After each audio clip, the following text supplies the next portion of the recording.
சலாம். அளவற்ற அருளாளனும் நிகரற்ற பேரன்புடையனுமாகிய எல்லாமல்ல அல்லாஹுவின் திருநாமம் போற்றி ஜும்மாவுடைய உரையை ஆரம்பம் செய்கின்றேன்.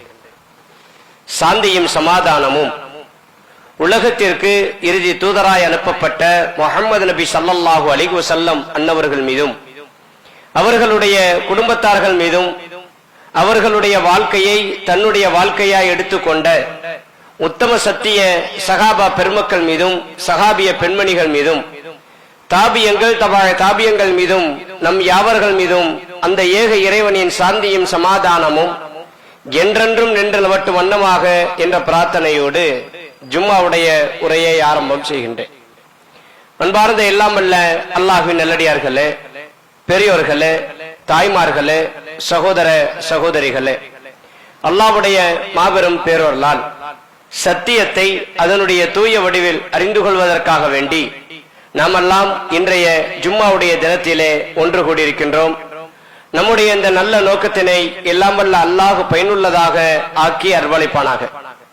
அன்பார்ந்த இஸ்லாமிய பெரியோர்களே, அல்லாஹ்வால் கடமையாக்கப்பட்டுள்ள வாரந்தோறும் நடைபெறக்கூடிய இந்த ஜும்மாவுடைய தினத்திலே ஒவ்வொரு வாரமும் ஒவ்வொரு தலைப்பின் கீழ் சில விஷயங்களை நாம் அறிந்து வருகிறோம். அந்த அடிப்படையில் இந்த வார ஜும்மாவுடைய தலைப்பாக நாம் எடுத்துக்கொண்டது உலக ஆசையா சொர்க்க ஆசையா என்ற தலைப்பின் கீழ் சில விஷயங்களை நாம் பார்க்க இருக்கிறோம்.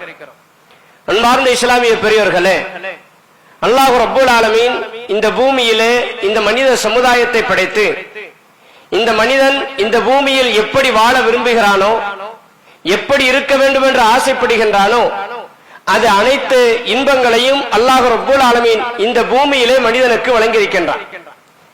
இந்த பூமியில் வழங்கியிருக்கக்கூடிய இன்பங்களை இந்த மனிதன் பார்த்து இந்த உலகத்தில் இருக்கக்கூடிய பல்வேறு கவர்ச்சியான விஷயங்களை பார்த்து இந்த மனிதன் இந்த உலகம்தான் நமக்கு நிரந்தரமானது, இந்த உலகத்தில் நாம் எதை விரும்புகின்றோமோ, எதை நோக்கி நாம் பயணிக்கின்றோமோ, அதை நாம் பயணித்து நம்முடைய இலக்கை அடைகின்ற வரை இந்த பூமியிலே நாம் வாழ்ந்து கொண்டே இருப்போம் என்று மனிதன் அன்றாடம் நினைக்கக்கூடியவனாக இருக்கின்றான். அல்லாஹ் ரப்பல் ஆலமீன் அவனது திருமறையிலே பல்வேறு வசனங்களின் மூலமாக இந்த உலகத்தை பற்றி மனித சமுதாயத்திற்கு அடிக்கடி எச்சரிக்கையூட்டும் விதமாக பல்வேறு செய்திகளை அல்லாஹ் ரப்பல் ஆலமீன் திருமறை குர்ஆனிலே குறிக்காட்டுகின்றான். அதே முதலாவது செய்தியாக நாம் பார்த்தோமேயானால் 3வது அத்தியாயத்தில் 14வது வசனம், زين للناس حب الشهوات من النساء والبنين والقناطير المقنطرة من الذهب والفضة والخيل المسومة والأنعام والحرث ذلك متاع الحياة الدنيا والله عنده حسن المآب. அல்லாஹ் இந்த வசனத்தில் கூறி காட்டுகின்றான், பெண்கள் ஆண் மக்கள் திரட்டப்பட்ட தங்கம் மற்றும் வெள்ளிகள், அதை தாண்டி குவியல்கள், அழகிய குதிரைகள், கால்நடைகள் மற்றும் விளைநிலங்கள் ஆகிய அனைத்தும் இந்த பூமியில் மனிதனுக்கு கவர்ச்சியாக ஆக்கப்பட்டிருக்கிறது. ஆகவே இதை யார் நம்பி இருக்கிறாரோ அவர் நிச்சயமாக இந்த உலகத்தில் நம்பி இருப்பாரே ஆனால் ஏமாற்றப்பட்டு விடுவார் என்று அல்லாஹ் இந்த பூமியை குறித்து இந்த உலகத்தை குறித்து அல்லாஹ் ரப்பல் ஆலமீன் இந்த வசனத்திலே குறிக்காட்டுகின்றான். சொல்லிட்டு இறுதியாக அல்லாஹ் சொல்லுகிறான், அழகிய புகலிடம் என்பது இந்த உலகத்தில் அல்ல, அல்லாஹ்விடம்தான் அழகிய புகலிடம் இருக்கிறது என்று இந்த வசனத்தில் அல்லாஹ் மனித சமுதாயத்திற்கு படிப்பினை காட்டுகிறான். அதே போன்று இன்னொரு இடத்தில் நீங்கள் பார்ப்பீர்களானால் 57வது அத்தியாயத்தில் 20வது வசனத்தில் அல்லாஹ் கூறுகிறான், யாலமு அன்னமல் ஹயாத்து துன்யா லைபும் வலஹுவும் வஸீனத்து வதஃபாஹரு பைனக்கும் வதகாஸரு, வீணும் விளையாட்டும் கவர்ச்சியும் உங்களுக்கிடையே பெருமை அடித்தலும் பொருள் செல்வத்தையும் மக்கள் செல்வத்தையும் அதிகமாக்கிக் கொள்வதும் ஆகியவைதான் இந்த உலக வாழ்க்கை என்பதை நீங்கள் அறிந்து கொள்ளுங்கள். இந்த உலகம் எப்படிப்பட்டது என்றால் ஒரு மலையை போன்றது. வானத்திலிருந்து நாம் மலையை இறக்குகிறோம், அந்த மலையின் மூலமாக பூமியில் உள்ள விளை நிலங்களில் இருக்கக்கூடிய அந்த செடிகள் அந்த பயிர்கள் முளைக்கின்றது, அது அப்படியே பச்சை பசேர் என்று வருகின்றது, பிறகு மஞ்சள் நிறமாக மாறுகிறது. இதை அல்லாஹ் ரப்பல் ஆலமீன் ஒரு தாவரத்தை குறித்து, ஒரு பயிரை குறித்து இந்த உலகத்தை அல்லாஹ் ஒப்பிட்டு காட்டுகின்றான். ஆக இந்த உலகத்தை பொறுத்தவரை இந்த மனிதன் இந்த உலகத்தில் வாழ்கின்ற பொழுது இந்த உலகம் நிரந்தரம் என்று நினைப்பானே, ஆனால் நிச்சயமாக இந்த உலகம் அவனை ஏமாற்றும். இப்படி பல்வேறு வசனங்களின் மூலமாக அல்லாஹ் ரப்பல் ஆலமீன் மனித சமுதாயத்திற்கு எச்சரிக்கை ஊட்டுகிறான். அல்லாஹ்வுடைய தூதர் ஸல்லல்லாஹு அலைஹி வஸல்லம் அவர்கள் உலகத்தில் வாழ்கின்ற பொழுது இந்த உலகத்தை பார்த்து ஒரு முஃமினான ஆண்களும் பெண்களும் நீங்கள் அஞ்சி கொண்டு நடக்க வேண்டும், உலகத்தை பார்த்து பயப்படணும். ஆனா இன்னைக்கு உலகத்தை பார்த்து நாம பயப்படுறோமா? பயப்பட மாட்டாங்க. இந்த உலகம் தான் நிரந்தரம்னு நாம நினைக்கிறோம். இந்த உலகத்துல நிரந்தரமா வாழ்ந்து விடலாம் என்று நம்புகிறோம். ஆனால் அல்லாஹ்வுடைய தூதர் சொல்கிறார்கள், ஒரு அடியான் இந்த பூமியில வாழ்கின்ற பொழுது இந்த உலகத்தை பார்த்து நீங்கள் பயந்து கொள்ளுங்கள், உலகத்தை பார்த்து நீங்கள் அஞ்சிக் கொள்ளுங்கள். நபிகள் நாயகம் ஸல்லல்லாஹு அலைஹி வஸல்லம் அவர்கள் சொன்னார்கள், இன்ன துன்யா ஹுலுகன் ஹலீரா வ இன்னல்லாஹ முஸ்தக்லிஃபுக்கும் பிஹா ஃபயன்துரு கைஃப தஅலமூன் வத்தகுத் துன்யா வத்தகுத்துன் நிசா ஃபஇன்ன அவ்வல ஃபித்னத்தி நிசா இஸ்ராயீல கானத் ஃபின் நிசா. இந்த உலகம் என்பது பசுமையானதாக இனிமையானதாக அல்லாஹ் ஆக்கியிருக்கின்றான். பார்க்க அப்படியே பசுமை பச்சை பசேர்னு தெரியும், பார்க்க அப்படியே இனிமையா இருக்கிற மாதிரி தெரியும். அதில் அல்லாஹ் ரப்பல் ஆலமீன் உங்களை படைத்து ஒவ்வொருவரையும் பொறுப்பாளர்களாக ஆக்கியிருக்கின்றான்.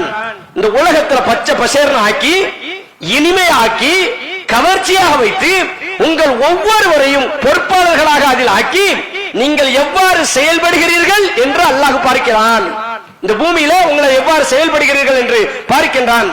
அதே மாதிரி ரசூலுல்லாஹ் சொல்றாங்க, இந்த உலகத்தினுடைய சோதனையிலிருந்தும் பெண் மக்களுடைய சோதனைகளில் இருந்தும் மக்களே உங்களை நீங்கள் பாதுகாத்துக் கொள்ளுங்கள். உலகத்தில் நீங்க வாழும் போது பல்வேறு சோதனைகளை நீங்கள் உட்படுத்தப்படுவீர்கள், பெண்கள் மூலமாக நீங்கள் சோதனைக்கப்படுவீர்கள் சொல்லிவிட்டு ரசூலுல்லாஹ் சொல்றாங்க, பனு இஸ்ராயேலுடைய சமுதாயத்தினுடைய சோதனை என்பது நடைபெற்ற முதல் குழப்பம் என்பது பெண்களால் தான் உருவானது என்று இந்த உலகத்தை பற்றி, உலகத்தினுடைய பயத்தை பற்றி, உலகத்தினுடைய அச்சத்தை பற்றி அல்லாஹ்வுடைய தூதர் ஸல்லல்லாஹு அலைஹி வஸல்லம் அவர்கள் இந்த ஹதீஸின் மூலமாக நமக்கு விளக்குகிறார்கள். அவன் இன்னைக்கு உலக வாழ்க்கையில மனிதர்களாக வாழக்கூடிய நாம உலகத்தை பார்த்து பயந்து மக்களாக இருக்கிறோமா என்றால் பெரும்பாலான மக்கள் பயந்து வாழ்வதே கிடையாது. நம்ம என்ன நினைக்கிறோம்? உலகத்தால் நம்மள அல்லாஹ் படைச்சிட்டான்ல, எப்படி வாழ விரும்புகிறோமோ அப்படி வாழுவோம், எப்படி இருக்க நினைக்கிறோமோ அப்படி இருப்போம். நாம எப்படி சந்தோஷமாக இந்த பூமியில் வாழ விரும்ப வேண்டும் என்று நினைக்கிறோமோ அப்படி வாழ்ந்து கொள்ளலாம். நம்முடைய மனோ இச்சை என்ன சொல்கிறதோ அதன்படி மனிதன் நடக்கின்றான். நீங்கள் நன்றாக பாருங்கள், இந்த உலகம் என்பது அல்லாஹ்வுடைய தூதர் ஸல்லல்லாஹு அலைஹி வஸல்லம் அவர்கள் சொன்னார்கள், இந்த பூமியில ஒரு மனிதன் வாழ்கின்ற பொழுது அவன் எப்படி இருக்கணும் தெரியுமா? அந்நியனை போன்று இந்த பூமியில் இருக்க வேண்டும், வழிப்போக்கனை போன்று இந்த பூமியில் வாழ வேண்டும். இந்த பூமிக்கும் உனக்கு ஏதாவது சொந்தம் இருக்குதா? இந்த பூமிக்கும் உனக்கு ஏதாவது பந்தம் இருக்குதா? இந்த உலகத்துக்கும் உனக்கு ஏதாவது தொடர்பு இருக்குதா என்றால் நிச்சயமாக இல்லை என்பதுதான் அல்லாஹ்வுடைய தூதருடைய கூற்று. அந்நியனை போன்று நீ வாழு. அந்நியன் யாரு? உலகத்துக்கு உனக்கு சம்பந்தமே இருக்க கூடாது. உனக்கு எதுல சம்பந்தம் இருக்கணும்? மறுமை மட்டும்தான் எனக்கு. இந்த பூமியில ஒரு முஸ்லிமான ஆணோ பெண்ணோ வாழ்வாரையானால் இந்த உலகத்தில் நீ அந்நியனை போன்று வாழு, இல்லை என்றால் வழிப்போக்கனை போன்று வாழு. வழிப்போக்கனாக இருப்பவர்கள் நீங்க நன்றாக பாருங்கள், ஒரு இடத்துல இருக்க மாட்டாங்க. இன்னைக்கு ஒரு நாள் நிரந்தரம் இருக்காது, நாளைக்கு ஒரு நாள் நிரந்தரம் இருக்காது. அல்லாஹ்வுடைய தூதர் 1445 ஆண்டுகளுக்கு முன்னால் சொன்னார்கள், ஒரு முஸ்லிமான ஆணோ பெண்ணோ இந்த பூமியில் வாழ்கின்ற பொழுது இந்த உலகத்தில் நீங்கள் எப்படி இருக்க வேண்டும் என்றால் இரண்டு அம்சத்தை பெற்றுக் கொள்ளுங்கள். ஒன்று வழிப்போக்கனை போன்று இருங்கள், இன்னொன்று அந்நியனை போன்று நீங்கள் வாழுங்கள் என்று அல்லாஹ்வுடைய தூதர் சொன்னார்கள். அதை தாண்டி நீங்க பாருங்க, நபிகள் நாயகம் ஸல்லல்லாஹு அலைஹி வஸல்லம் அவர்கள் உலகத்துல வாழும் போதே பயந்தாங்க. சஹாபாக்களை பார்த்து ரசூலுல்லாஹ் அச்சப்பட்டாங்க. எந்த அளவுக்கு என்று சொன்னால் அல்லாஹ்வுடைய தூதர் ஸல்லல்லாஹு அலைஹி வஸல்லம் அவர்கள் என்று சொல்ல அல்லாஹ்வுடைய தூதர் ஸல்லல்லாஹு அலைஹி வஸல்லம் அவர்கள் அபூ உபைதா என்று சொல்லக்கூடிய ஒரு நபி தோழர் ரசூலுல்லாஹ் அவரை கூப்பிடுறாங்க, இங்க வாங்க, ஜிஸ்யாவுடைய காப்பு வரி பஹ்ரைன் என்று சொல்லக்கூடிய ஒரு ஊருக்கு ரசூலுல்லாஹ் அனுப்பி வைக்கிறாங்க. நீங்க இந்த பஹ்ரைனுடைய இடத்துக்கு போங்க, அந்த மக்கள்கிட்ட நீங்க ஜிஸ்யாவுடைய அந்த காப்பு வரியை வாங்கிட்டு வாங்க அப்படின்னு ரசூலுல்லாஹ் என்ன செய்றாங்க? அனுப்பி வைக்கிறாங்க. இந்த நபி தோழர் என்ன பண்றாரு? பஹ்ரைனுக்கு போறாரு. அங்க ஜிஸ்யா வரி என்று சொல்லக்கூடிய அந்த காப்பு வரியை வாங்கி கொண்டு ஊருக்கு வருகிறார். இந்த ஊருக்கு வரக்கூடிய செய்தி மக்களுக்கு அப்படியே காற்று தீ போல் பரவி விட்டது. இப்ப ஒரு ஆளு டெய்லி ஊர்ல இருக்கிறாரு, டெய்லி அவரை பாக்குறோம், திடீர்னு அவர் காணாம போயிருந்தாரு. எங்க போறாரு? இப்ப வெளியூர் போயிருக்கிறாருப்பா அப்படின்னு எல்லாரும் தெரிஞ்சிடும். ஆனா அவர் திரும்பி வரக்கூடிய செய்தியை எங்க போயிருக்கிறாரு, ஏன் போனாரு, எதுக்கு போனாரு என்று மக்கள் எல்லாம் ஆவலோடு காத்துக் கொண்டிருந்தார்கள். ரசூலுல்லாஹ் அனுப்பி வைக்கிறாங்க அபூ உபைதாவை ஜிஸ்யா வரியை வாங்கிட்டு வர சொல்லி. அந்த ஜிஸ்யாவுடைய வரியை வாங்கி கொண்டு அந்த நபித்தோழர் வந்து கொண்டிருக்கக்கூடிய செய்தியை மக்கள் அறிந்து கொண்டார்கள். அவர் வரக்கூடிய நேரம் என்ன தெரியுமா? சுபஹுடைய நேரம், காலைல ஃபஜ்ருடைய நேரம். நபிகள் நாயகம் ஸல்லல்லாஹு அலைஹி வஸல்லம் அவர்கள் ஃபஜ்ருடைய தொழுகைக்காக வர்றாங்க. காலைல ஃபஜ்ருடைய தொழுகைக்கு வர்றாங்க. அந்த ஜிஸ்யா வரியை வாங்கி கொண்டு இரவு நேரத்தில் பயணத்தை மேற்கொண்டு அந்த நபித்தோழரும் கரெக்டா சுபஹுடைய தொழுகைக்கு வந்துட்டார். வந்த செய்தி மக்களுக்கு தெரிஞ்சு போச்சு. நபிகள் நாயகம் ஸல்லல்லாஹு அலைஹி வஸல்லம் சுபஹுடைய தொழுகையை முடித்து விட்டு மக்களை பார்த்துதான் ரசூலுல்லாஹ் திரும்பி உட்காருவாங்க. அது ஒரு சுன்னத்தும் கூட. தொழுகை முடித்து விட்டு அல்லாஹ்வுடைய தூதர் திரும்பி மக்களை பார்த்து உட்காருவார்கள். அன்னைக்கு உட்கார்ந்து திரும்பி பார்த்தா பள்ளிவாசல் ஹவுஸ்ஃபுல்லா இருக்கு. அன்னைக்கு மாத்திரம் ரமலானுடைய மாதத்துல பள்ளிவாசல் ஹவுஸ்ஃபுல்லா இருக்குமே. எந்த ஒரு பள்ளிவாசலாக இருந்தாலும் ரமலான் மாதத்தில் எங்கிருந்து அவ்வளவு இபாதத்து, இறையச்சமும் அல்லாஹ்வுடைய பயமும் வருகின்றது என்று நமக்கே தெரியாது. அவ்வளவு கூட்டம் இருக்கும் பள்ளிவாசல்ல. அதே மாதிரி சுபஹுடைய நேரத்தில் அல்லாஹ்வுடைய தூதர் பள்ளிவாசலில் தொழுகை முடித்து விட்டு திரும்பி உட்கார்ந்து பார்த்தா பள்ளிவாசல் ஹவுஸ்ஃபுல்லா இருக்குது. ரசூலுல்லாஹ் அப்படியே பார்க்கறாங்க. ஒவ்வொரு மக்களையாக பார்த்து அல்லாஹ்வுடைய தூதர் ஸல்லல்லாஹு அலைஹி வஸல்லம் அவர்கள் என்ன செய்வார்கள் என்றால், அப்படியே மக்களை பார்த்து ஒரு புன்முறுவலா சிரிக்கிறாங்க. அந்த சிரிப்புக்கு அர்த்தம் நமக்கு தெரியும். உதாரணத்துக்கு எடுத்துக்கொள்வோமே, ரமலானுடைய மாதம் எவ்வளவு கூட்டம் இருந்துச்சு பள்ளிவாசல்ல.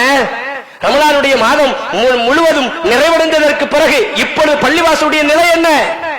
தௌஹீத் பள்ளிவாக இருந்தாலும் எந்த ஒரு பள்ளிவாசல்களாக இருந்தாலும் ஒரு சஃப்புக்கு மேல சுபஹுடைய தொழுகைக்கு மக்கள் வரமாட்டார்கள். ரமலானுடைய மாதத்தில் பள்ளிவாசல் அவ்வளவு கூட்டம் இருந்தது. ஆனா மற்ற நேரங்கள்ல இல்ல. இதே மாதிரி நபிகள் நாயகம் ஸல்லல்லாஹு அலைஹி வஸல்லம் காலகட்டத்தில் ஜிஸ்யா வரியை வாங்கி கொண்டு வந்துவிட்டார் என்ற செய்தி தெரிந்த உடனே மக்கள் எல்லாம் சுபஹுடைய தொழுகையில் வரிசையாக நிற்கிறார்கள். ரசூலுல்லாஹ் திரும்பி உட்கார்ந்து ஒரு சிரிப்பு சிரிக்கிறாங்க. சிரிச்சு முடிச்சிட்டு அல்லாஹ்வுடைய தூதர் அந்த சபையில் எழுகிறார்கள். எழுந்த ரசூலுல்லாஹ் என்ன கேட்கிறாங்க அந்த மக்கள்கிட்ட, ஓ மக்களே, ஜிஸ்யா வரியை வாங்கி கொண்டு அபூ உபைதா வந்து விட்டார் என்ற செய்தி உங்களுக்கு வந்து விட்டதா அப்படின்னு கேட்கிறாங்க ரசூலுல்லாஹ். ஆமாம் யா ரசூலுல்லாஹ், எப்படியோ எங்களுக்கு செய்தி வந்து விட்டது. அந்த ஜிஸ்யா வரியிலிருந்து எங்களுக்கு ஏதாவது கிடைக்கும்ல, ஏதாவது காசு தருவீங்கல்ல, ஏதாவது பொருளாதாரத்தை கொடுப்பீங்கல்ல, ஆகையால் எங்களுக்கு செய்தி கிடைத்தது, நாங்கள் வந்து விட்டோம். மக்கள் எல்லாம் ஆம் என்று சொல்லுகிறார்கள். பள்ளிவாசல்ல அப்படி மக்கள் எல்லாம் கூட்டமாக இருக்கின்ற பொழுது ரசூலுல்லாஹ் சொல்றாங்க, இன்னருமை தோழர்களே, அவர் கொண்டு வந்த அந்த வரி இருக்கல, அவர் கொண்டு வந்த அந்த பொருளாதாரம் இருக்கல, அதில் நான் ஒரு பங்கை எடுத்து உங்களுக்கு தொந்தால், உங்களுக்கு கொடுத்தால் உங்களுக்கு மகிழ்ச்சி அளிக்கும். அப்படித்தானே? ஆமாம் யா ரசூலுல்லாஹ். யாராவது வேண்டாம்னு சொல்லுவோமா? அதுக்குத்தானே சுபஹ தொலை வந்திருக்கிறோம், அதுக்குத்தானே பள்ளிவாசல் வந்து உட்கார்ந்து இருக்கிறோம்.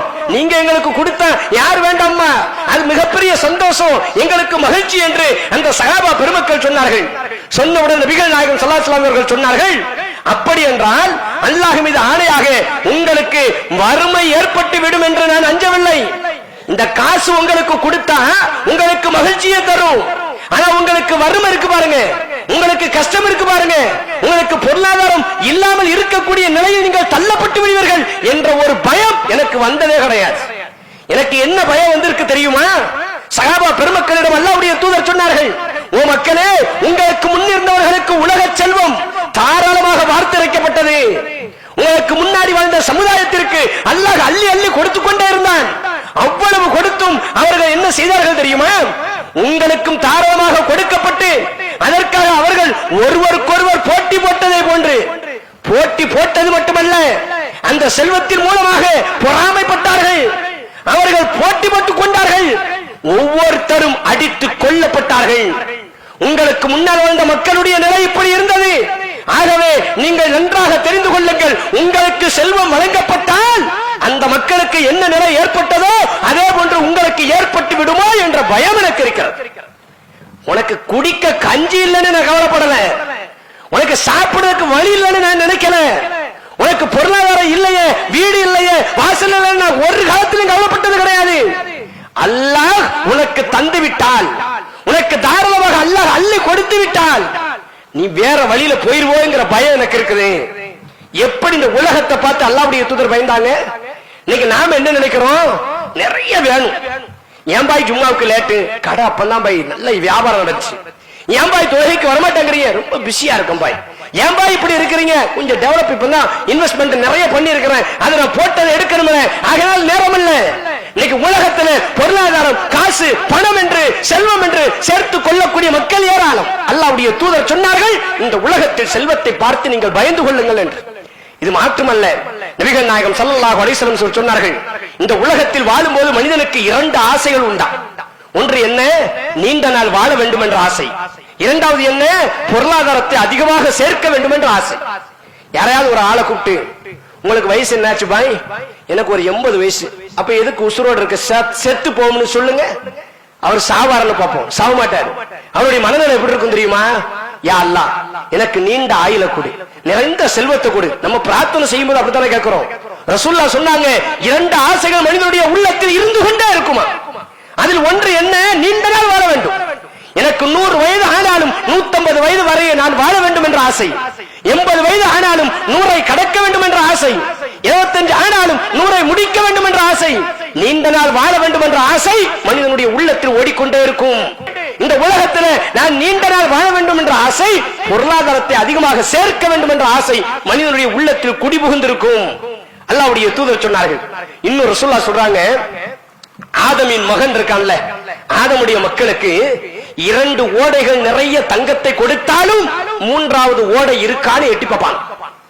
மனிதனுடைய உள்ளத்தை பாருங்க எப்படி இருக்கு. நம்மள பாருங்க, ஒரு 5 லட்சம் ரூபாய் நமக்கு ஒரு ஆள் கொடுக்கிறாரு. எதுக்கு பாய் இந்த 5 லட்சம்? சும்மா வச்சுக்கோங்க பாய், எனக்கு நிறைய காசு இருக்கு, வச்சுக்கோங்க அப்படின்னு கொடுக்கிறார். அப்ப 10 லட்சமா தாங்களேன். நம்ம கொடுத்ததே போதுங்கிற மனப்பான்மை நமக்கு வராது. மனிதனுடைய உள்ள எப்படி இருக்கும்னா, இன்னைக்கு 100 ரூபாய் வேணும்னா நாளைக்கு 500 ரூபாய் என்ன வழி? இன்னைக்கு 5 லட்சம் ரூபாய் அவர் கொடுக்கிறாருன்னா 10 லட்சம் கொடுத்திருக்கலாமே, 15 லட்சம் கொடுத்திருக்கிறாமே. மனிதனுடைய ஆசை ஓடிக்கொண்டே இருக்கும். அல்லாஹ்வுடைய தூதர் சொன்னார்கள், 2 தங்கத்தினால் ஓடக்கூடிய நீரோடைகளை இறைவன் வழங்கினாலும் 3வது ஓடை இருக்கா அப்படின்னு மனிதன் தேடிக்கொண்டே இருப்பான்.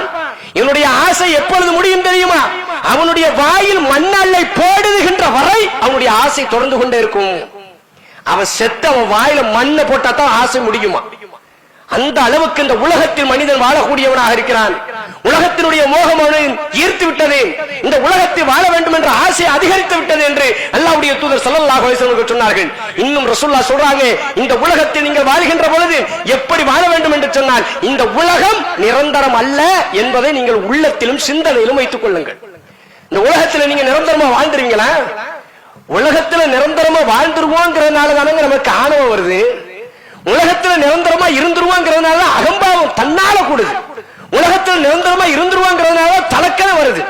உலகத்தில் நிரந்தரமா வாழ்ந்து விடுவோம் என்பதனால்தான் பெருமை, தற்பெருமை, ஆணவம், அகம்பாவம் கூடுது. மனிதன் சற்று சிந்திக்கானா? ராத்திரி படுத்த விடியக்கால எந்திக்கிறது நிச்சயம் இல்ல. நமக்கு எதுக்கு தலக்கணும்? நமக்கு எதுக்கு பெருமை? நமக்கு எதுக்கு பொறாமை? நமக்கு எதுக்கு போட்டி? நமக்கு எதுக்கு வஞ்சகம்? நமக்கு எதுக்கு ஆணவம்? நமக்கு எதுக்கு அகம்பாவம் என்று இந்த மனிதன் நினைத்தால் என்னுடைய உள்ளத்தில் இந்த உலகத்தை பத்தி கொஞ்சம் கூட கவலை இருக்காது. மறுமை மட்டும்தான் சிந்தனையா இருக்கும். ஆனா ரசூலுல்லாஹ் சொல்றாங்க, இந்த உலகத்தில் நிரந்தரம் அல்ல என்பதை ஒவ்வொரு அடியார்களும் நீங்கள் நினைத்துக் கொள்ளுங்கள். சகாபா பெருமக்கள் தங்களுடைய வாழ்க்கையில் அல்லாஹ்வுடைய தூதரை எப்படி போதித்தார்கள் தெரியுமா? இந்த உலகம் நமக்கு நிரந்தரம் இல்லைங்கிறத சகாபாக்கள் தெளிவாக விளங்கினார்கள். ஒரே ஒரு செய்தி, அகல் என்று சொல்லக்கூடிய ஒரு போர், அகல் போர், அக்ஸா போர்னு சொல்லுவாங்க. அந்த அகல் போர்ல குழி தோண்டிக்கிட்டே இருக்கிறாங்க. நபிகள் நாயகம் ஸல்லல்லாஹு அலைஹி வஸல்லம் அவர்கள் அப்படியே பார்வையிடுவதற்காக அப்படியே வர்றாங்க. மத்தா அந்த சஹாபாக்களுடைய முகத்தையும் அந்த சஹாபாக்களுடைய செயல்பாடுகளையும் அந்த சஹாபாக்களுடைய வயிறையும் அல்லாஹ்வுடைய தூதர் பார்க்கிறார்கள். முகத்தை பார்க்கறாங்க, அப்படி வாடி போய் அடிக்கிற வெயில்ல அந்த அகல குழியை தோண்டிக்கிட்டே இருக்கிறாங்க. அடுத்து ரசூலுல்லாஹ் அவங்களுடைய செயல்பாடுகளை பார்க்கறாங்க. கொஞ்சம் கூட தளரல, கொஞ்சம் கூட பின்வாங்கல. செயல்பாடுகளை பார்த்து விட்டு அவங்களுடைய வயிறை பார்க்கறாங்க, ஒட்டி போய் கிடக்குது.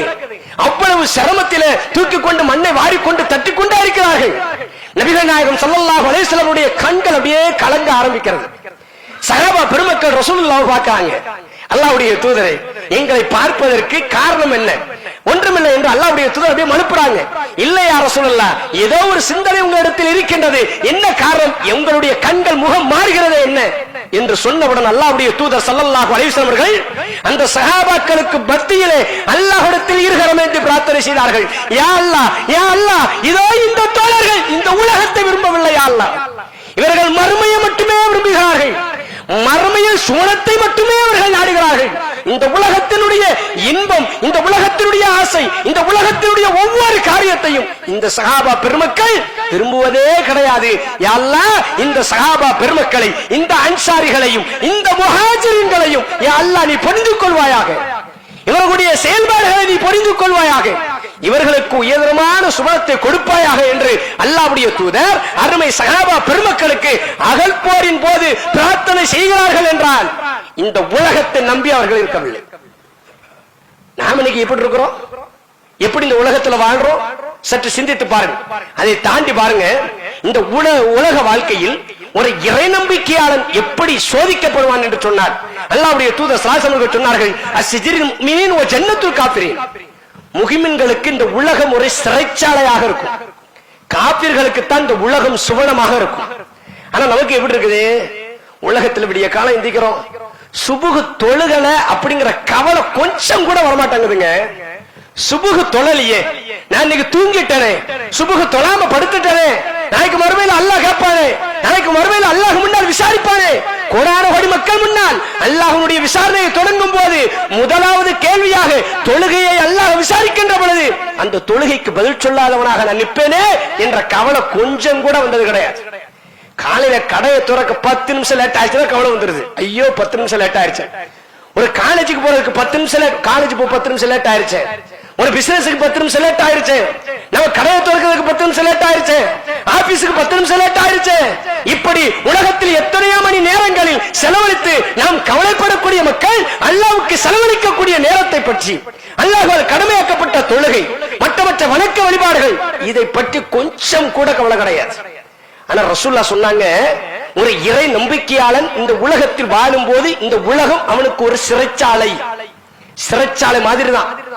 காபிர்களுக்கு இது சுவனம்.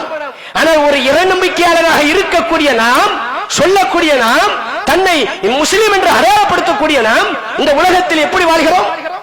நிரந்தரமான உலகம், நிரந்தரமான வாழ்க்கை, இதுதான் சந்தோஷம்.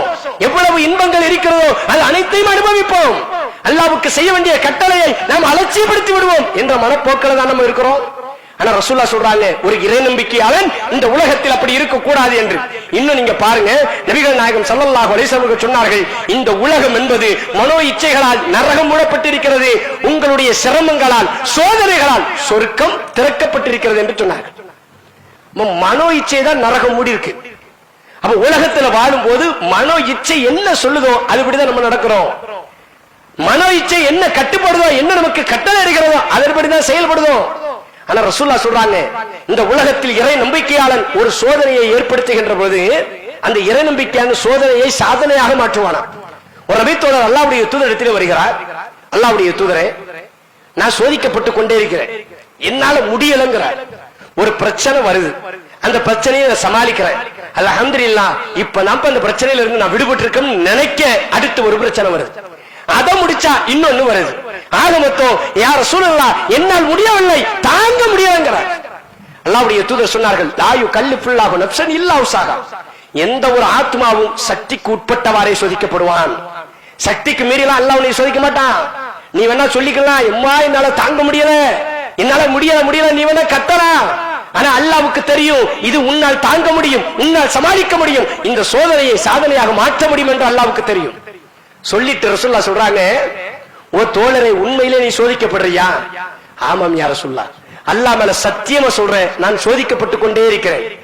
அவர் அப்படியே வழியினால அப்படியே வெம்பிய ரசூலுல்லாஹ்ட்ட கவலையை சொல்றார். அல்லாஹ்வுடைய தூதர் சொன்னார்கள், அல்லாஹ் உன்னை சோதனை செய்கிறான் என்றால் அல்லாஹ் உன்னை நேசிக்கிறான் என்ற அர்த்தம். அந்த சஹாபி கேட்கிறார், என்னது? ஆமாம், யாரை அல்லாஹ் நேசிக்கின்றானோ அவர்களை அல்லாஹ் சோதனை செய்து கொண்டே இருப்பான்.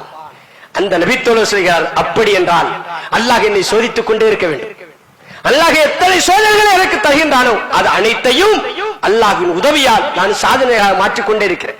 நான் பொறுமையை கடைபிடிக்கிறேன். காரணம் என்ன? அல்லாஹ் என்னை நேசிக்கிறான்ல. ஆக இப்படித்தான் சஹாபா பெருமக்கள் தங்களுடைய வாழ்க்கையில் சோதனையை கடந்து சென்றார்கள். ஆனா இன்னைக்கு நாம உலக வாழ்க்கையில வாழும் போது இந்த உலகத்தை நம்பி உலக ஆசைதான் சொர்க்க ஆசை வேண்டாங்கிற மனநிலையில் நாம் இருப்போமே, ஆனால் நாளைக்கு மிகப்பெரிய நஷ்டமடைந்து விடுவோம். இன்னும் நபிகள் நாயகம் ஸல்லல்லாஹு அலைஹி வஸல்லம் சொன்னார்கள், இந்த உலகத்தில் ஒரு மனிதன் வாழ்கின்ற பொழுது உங்களை விட மேலானவர்கள் நீங்கள் ஒரு காலத்திலும் பார்க்காதீர்கள். உலகத்துல வாழும் போது உங்களோட மேல உள்ளவனை பார்க்காது. ரெட்டமான ஊடி கட்டிட்டானே, சொந்த வீடு வாங்கிட்டானே, தோப்பு வச்சிருக்கிறானே, கார் வச்சிருக்கிறானே, பெரிய பிசினஸ் பண்ணிக்கிட்டு இருக்கிறானே, குடும்பமே செல்வ செழிப்போடு இருக்குது, நம்ம ஒண்ணுமே இல்லாம இருக்கிறோமே, நம்ம கஞ்சிக்கே வழி இல்லாம இருக்கிறோமே, சொந்த வீடு இல்லையே என்று நீங்கள் பிறரை பார்க்காதீர்கள். உங்களை விட மேல உள்ளவரை நீங்கள் பார்த்து விட்டால் இந்த உலகத்தில் அல்லாஹ்வுக்கு செய்ய வேண்டிய நன்றிகள் நீங்கள் செய்ய மறந்து விடுவீர்கள். ரசூலுல்லாஹ் சொல்றாங்க, உங்களுக்கு மேல் உள்ளவர்களை ஒரு காலத்திலும் பார்க்காதீர்கள், உங்களுக்கு கீழ் உள்ளவர்களை பாருங்கள். அல்லாஹ் உங்களுக்கு செய்த அருள்கொடைகளை நீங்கள் எண்ணலாம், நீங்கள் பார்க்கலாம். நபிகள் நாயகம் ஸல்லல்லாஹு அலைஹி வஸல்லம் அவர்கள் நமக்கு இந்த உலகத்தில் கற்றுத்தந்த ஒரு பாடத்தை நாம் பின்பற்றி நடக்க வேண்டும். அதை தாண்டி ரசூலுல்லாஹ் சொல்றாங்க, இந்த உலகத்தில் மிகப்பெரிய ஒரு பணக்காரன் யார் தெரியுமா? உலகத்தில் மிகப்பெரிய பணக்காரன் யாரு? காசு வச்சிருக்கிறவன் நம்ம தான் பணக்காரன் நம்ம நினைக்கிறோம். அதுவல்ல, உலகத்தில் யாருக்கு போதும் என்ற மனம் இருக்கிறதோ அவன் தான் உலகத்தில் மிகப்பெரிய ஒரு பணக்காரன். அதை தாண்டி நீங்க நல்லா பாருங்க, கடன் இல்லாத வாழ்க்கையும் நோய் நொடி இல்லாத வாழ்க்கையும் யாரிடத்தில் இருக்கிறதோ அவர்கள் தான் உலகத்தில் மிகப்பெரிய செல்வம். காவயர் கஞ்சி குடிச்சாலும் கடன் இல்லாத கஞ்சி குடிக்கணும் சொல்லுவாங்கல்ல. காவயர் கஞ்சி குடிச்சாலும் கடன் இருக்க கூடாதுப்பா. கடன் இல்லாத வாழ்க்கையையும் நோய் நொடி இல்லாத வாழ்க்கையையும் அல்லாஹ் இந்த பூமியில் ஒரு அடியானுக்கு கொடுத்து விட்டானே, ஆனால் அதை விட மிகப்பெரிய பாக்கியசாலி மிகப்பெரிய பணக்கார உலகத்தில் அவரை தவிர யாருமே இருக்க முடியாது. இது மிகப்பெரிய ஒரு அருள்கொடை. இந்த உலகத்தில் அல்லாஹ் நம்ம அப்படி கேட்கணும். ஆனால் மனிதர்களாக வாழக்கூடிய நாம் இந்த உலக ஆசையா சொர்க்க ஆசையா என்ற ஒரு கேள்வியை முன்வைப்போமே, ஆனால் நாம என்ன செய்யறோம்? உலக ஆசைக்குத்தான் இணங்குகின்றோமே தவிர சொர்க்க ஆசைக்கு இணங்க மறுக்கின்றோம். அல்லாஹ்வுடைய தூதர் ஸல்லல்லாஹு அலைஹி வஸல்லம் அவர்கள் தன்னுடைய அருமை மனைவிமார்கள் அனைவரையும் அழைக்கிறார்கள். எல்லா மனைவியை கூப்பிடுறாங்க. கூப்பிட்டு உட்கார வச்சு ரசூலுல்லாஹ் கேட்கிறாங்க, அல்லாஹ்வுடைய தூதர்ல, உங்களுக்கு இந்த உலகத்தில் என்ன செய்ய வேண்டும் என்று நான் நினைக்கின்றனோ, இந்த உலகத்தினுடைய காரியத்தை எதை நீங்கள் விரும்புகிறீர்களோ சொல்லுங்கள், அதை அனைத்தும் நான் செஞ்சிருந்தேங்கிறாங்க ரசூலுல்லாஹ். மனைவிமார்கள் அப்படி அமைதியா இருக்கிறாங்க. அப்ப ரசூலுல்லாஹ் இரண்டாவது தடவை கேட்கிறாங்க, நான் உங்களைத்தான் கேட்கிறேன், இந்த உலகத்துல உங்களுக்கு எதை நீங்கள் விருப்பப்படுகின்றீர்களோ, எதை நீங்கள் ஆசைப்படுகின்றீர்களோ, எப்படி வாழ வேண்டும் என்று நினைக்கிறீர்களோ நீங்கள் சொல்லுங்கள், உங்கள் அனைவருக்கும் சரி சமமாக அதே போன்று நீதமாக நான் செய்து விடுகிறேன் என்று தன்னுடைய அருமை மனைவிமார்களை அழைத்து அல்லாஹ்வுடைய தூதர் சொன்னார்கள். அருமை மனைவிமார்கள் அனைவரும் சொன்ன ஒரு பதில் என்ன தெரியுமா? அல்லாஹ்வுடைய தூதரே, இந்த உலகத்தில் வாழக்கூடிய இன்பங்கள் எங்களுக்கு எதுவுமே தேவையில்லை யார் சொல்லலாம். மறுமையுடைய இன்பங்கள், மறுமையினுடைய வாழ்க்கை, சொர்க்கத்தில் அல்லாஹ் கொடுக்கக்கூடிய இன்பங்கள், அந்த உலகத்தினுடைய ஒவ்வொரு காரியத்தை அல்லாஹ்வுக்காக தூக்கி எறிகிறோம், மறுமை மட்டும்தான் எங்களுக்கு இலக்கு என்று சொன்னதாக நம்ம ஹதீஸிலே பார்க்கின்றோம். அப்ப இப்படித்தான் உலக வாழ்க்கையில ஒரு மனிதன் தன்னுடைய வாழ்க்கையில் பயணிக்க வேண்டும். இந்த உலகம் நிரந்தரம் அல்ல. ஆகிரத்து கைரும் அபுக்கா, இந்த உலகம் நிரந்தரம் அல்ல, நிலையானது மறுமை மட்டும்தான், நிரந்தரமானது மறுமை மட்டும்தான். மீண்டும் அல்லாஹ் மறுமையில் நம்மை எழுப்புவார். அதுதான் நிரந்தர உலகம். அந்த உலகத்தில் சாவு என்பதே கிடையாது. இந்த உலகத்தில் நீங்க ராத்திரி படுத்தா விடிய அல்லாஹ் நாடுனாத்தான் எந்திக்க முடியும். அல்லாஹ் நாட்டம் இல்லாத நீங்க முடியும், கண்ணு விழிக்க முடியும். அல்லாஹ் நாட்டம் இல்லைன்னா அவ்வளவுதான், சோழி முடிஞ்சிச்சு, ஜனாசா தூக்கிடுவாங்க சந்தாக்க. இதுதான் இந்த உலகத்தினுடைய நேதி. ஆனால் மறுமை என்பது அப்படி கிடையவே கிடையாது. நீங்கள் இறந்து விட்டதற்கு பிறகு மீண்டும் எழுப்பப்படுவீர்கள். அந்த உலகத்தில் உங்களுக்கு மரணம் என்பதே வராது. நீங்கள் நல்ல அமல்கள் செய்தால் அதற்குண்டான கூலியை அல்லாஹ் வழங்குவான். நீங்கள் தீய அமல்கள் செய்தால் அதற்குண்டான கூலியை அல்லாஹ் வழங்குவான். ஆக அன்பார்ந்த இஸ்லாமிய பெரியவர்களே, இந்த உலகத்தில் வாழ்கின்ற பொழுது உலக ஆசையா சொர்க்க ஆசையா என்றால் சொர்க்க ஆசைக்கு மட்டுமே நீங்கள் முடிவெடுக்க வேண்டும். அந்த சொர்க்க ஆசை எமக்கு இருக்குமேயானால் இந்த பூமியில் அல்லாஹ்வுடைய தூதர் சொன்னது போன்று அந்நியனை போன்றோ அல்லது வழிபோக்கரை போன்றோ இந்த உலகத்திற்கும் எனக்கும் எந்த சம்பந்தமும் இல்லை என்ற மனப்பக்குவத்தை நீங்கள் உருவாக்கி கொள்ளுங்கள். சொர்க்கம் மட்டும்தான் இலக்கு என்று நீங்கள் பயணித்தால் அதற்குண்டான கூலியை நிச்சயமாக அல்லாஹ் ரப்பல் ஆலமீன் வழங்குவான். அப்படிப்பட்ட ஒரு நன்மக்களாக எல்லாம் அல்லாஹ் உங்களையும் என்னையும் ஆக்கி அருள்வானாக என்று கூறி ஜும்மாவுடைய முதல் உரையை நிறைவு செய்கிறேன்.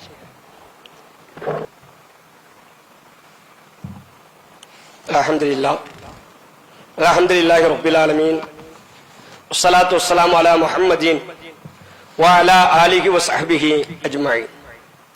அன்பார்ந்த இஸ்லாமிய பெரியவர்களே, தாய்மார்களே, சகோதர சகோதரிகளே, ஜும்மாவுடைய முதல் உரையிலே உலக ஆசியா சுவன ஆசியா என்ற தலைப்பின் கீழ் சில செய்திகளை நாம் பார்த்தோம். இந்த இரண்டாவது உரையிலே ஒரு முக்கியமான அறிவிப்பாக நம்முடைய ஜமாத்தின் சார்பாக, திருவிதாங்கோடு கிளை சார்பாக மாணவ மாணவிகளுக்கான கோடைக்கால பயிற்சி தர்பியா முகாமை நாம் ஏற்பாடு செய்திருக்கின்றோம். நம்முடைய இந்த தர்பியா நிகழ்ச்சி என்பது வரக்கூடிய 1/5/2024 முதல் 10/5/2024 வரை நடைபெற இருக்கிறது. 10 நாட்கள். தகுதி என்பது மாணவ மாணவிகள் கலந்து கொள்வதற்குண்டான வயது வரம்பு என்பது 14 வயது முதல் 17 வயது வரை உள்ள ஆண்களுக்கு, அதே போன்று பெண்களுக்கு 14 வயது முதல் 21 வயது உள்ள பெண் மக்களுக்கு. ஏன்னா வயசு நம்ம ஏன் அதை குறிப்பிட்டிருக்கிறோம் அப்படின்னா, தர்பியா என்பது நல்லொழுக்க பயிற்சி முகாம் என்பது இந்த பிள்ளைகள் மெச்சூரிட்டியான பிள்ளைகளாக இருப்பார்கள். அந்த அடிப்படையில் ஆண்களுக்கு என்று ஆண்கள் ஆலிமாக்களை வைத்து பெண்களுக்கு பெண்கள் ஆலிமாக்களை வைத்து இந்த வகுப்பு நடைபெற இருக்கிறது. மாணவர்களுக்கு காலை 10 மணி முதல் 12 மணி வரை நம்முடைய மர்கஸ்ல, மஸ்ஜித் ரஹ்மான் துறப்பு திருவிதாங்கோடு நம்முடைய மர்கஸ்ல வச்சு காலைல 10 மணியிலிருந்து 12 மணி வரைக்கும் இந்த கிளாஸ் நடைபெறும். அதே மாதிரி மாணவிகளுக்கு மதியம் 2 மணி முதல் 4:30 மணி வரை 2.5 மணி நேரம். இடம் மதரத்து சபுரா கார்டன், தக்கலை ரோடு, திருவிதாங்கோடு. அந்த மதரசால வச்சு பெண்களுக்காக நடைபெற இருக்கிறது.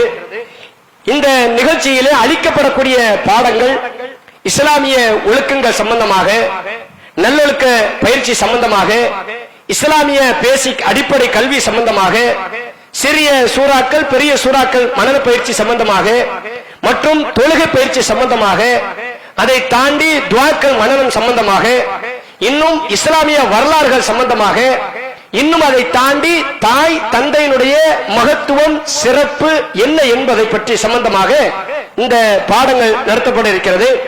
அதே போன்று பயிற்சியில் கலந்து கொள்ளக்கூடிய மாணவ மாணவிகளுக்கு இறுதியாக சான்றிதழ் மற்றும் பரிசுகள் அவர்களுக்கு வழங்கப்படும். ஒரு மாணவ மாணவிகள் நாம் சேர்ப்போமையானால் அவர்களுக்கு ஃபீஸ் 150 ரூபாய் என்று நிர்ணயம் செய்யப்பட்டிருக்கிறது. இதை ஏன் நம்ம போடுவோம் அப்படின்னா, அப்பதான் அவங்க கரெக்டா இதை செய்வாங்க, அந்த 10 நாட்கள்ல அட்டன் பண்ணுவாங்க. இன்னும் சொல்லப்படுமையானால் அந்த 10 நாட்கள் கலந்து கொள்ளக்கூடிய சகோதர சகோதரிகள் மட்டும்தான் தேர்வுக்கு அனுமதிக்கப்படுவார்கள். நாம பிள்ளைகளை சேர்த்துருவோம். சேர்த்துட்டு என்ன பண்ணுவோம், ஒரு 2 நாளைக்கு நான் ஊருக்கு போறேன், அல்லது அங்க இதாயிருச்சு, இங்க இதாயிருச்சு, அங்க பங்கன் வச்சிருக்கிறாங்க, இங்க பங்கன் வச்சிருக்காங்க சொல்லி பிள்ளைகளை நம்ம நிச்சயம் அழைச்சிட்டு போயிருவோம். அது ஒரு மாணவ மாணவிகளுக்கு 10 நாள் நடைபெறக்கூடிய இந்த ஒழுக்க பயிற்சியை முழுமைப்படுத்தக்கூடிய ஒரு நிலையில் வராது. அப்ப 10 நாட்களில் கலந்து கொள்ளக்கூடிய மாணவ மாணவிகள் மட்டும்தான் தேர்வு எழுதுவதற்கு அனுமதிக்கப்படுவார்கள். அவர்களுக்கு பரிசு கொடுக்கப்படும், அவர்களுக்கு சான்றிதழ் வழங்கப்படும். அந்த அடிப்படையில் இன்ஷா அல்லாஹ் நம்முடைய ஜமாத்தின் சார்பாக இந்த நிகழ்வை ஏற்பாடு செய்திருக்கிறார்கள். உங்களுடைய வீட்டில் இருக்கக்கூடிய மாணவ மாணவிகளை கோடைக்கால இந்த விடுமுறை நாட்களில் பயனுள்ள விடுமுறையாக, பயனுள்ள நாட்களாக கழிப்பதற்காக நம்முடைய ஜமாத் ஏற்பாடு செய்திருக்கிறது.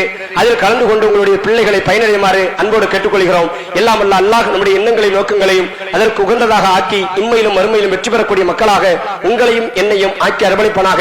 வாழ்க்கை தவான அல்ஹம்துலில்லாஹி ரப்பில் ஆலமீன். அஸ்ஸலாமு அலைக்கும் வரஹ்மத்துல்லாஹி வபரகாத்துஹு.